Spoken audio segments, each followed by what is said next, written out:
ចំណុចខ្វះខាត3យ៉ាងដែលម្ចាស់អាជីវកម្មខ្នាតតូចភាគច្រើនមិនបានកត់សម្គាល់និងនាំឲ្យអាជីវកម្មបរាជ័យនៅពេលដែលក្រុមហ៊ុនឬអាជីវកម្មរបស់អ្នកនៅតូចហើយមានថវិកាឬដើមទុនតិចតួចទៀតនោះអត្រានៃការដួលរលំឬភាពបរាជ័យគឺមានខ្ពស់ប្រសិនបើអ្នកពុំមានយុទ្ធសាស្ត្រនិងរបៀបរៀបចំផែនការឲ្យបានត្រឹមត្រូវទាំងនេះគឺជាកំហុស3យ៉ាងដែលអ្នកអាចរៀនសូត្រនិងជៀសវាងនៅកំហុសទាំងនេះ 1.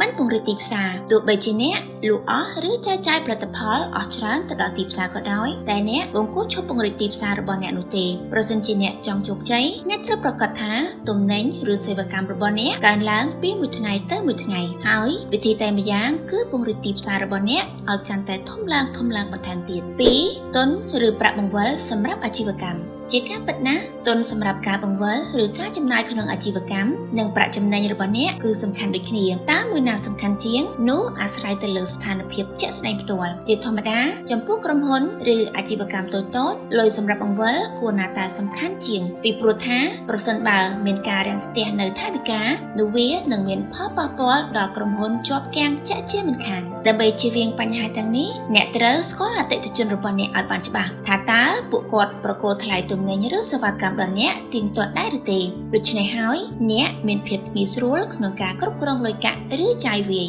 និងចំណាយផ្សេងៗ 3. ភាពម៉ត់ចត់នៃជំរឿនិងចម្រាញ់ជួលបុគ្គលិកនៅពេលដែលក្រុមហ៊ុនរបស់អ្នកទើបតែដំណើរការរាល់ការសម្រេចចិត្តរបស់អ្នកគឺពិតជាសំខាន់ខ្លាំងណាស់ពីព្រោះវានឹងប៉ះពាល់ដល់ថវិកាក្រុមហ៊ុនទាំងមូលសហគ្រិនឬម្ចាស់អាជីវកម្មអាចប្រញាប់ជួលបុគ្គលិកពេកអាចលើសពីតម្រូវការនៃភាពជាក់ស្ដែងឬការជ្រើសរើសបុគ្គលិកដោយប្រញាប់ពេកដោយពុំបានជំរឿបុគ្គលិកឲ្យបានដិតដល់អ្វីដែលអ្នកគួរធ្វើ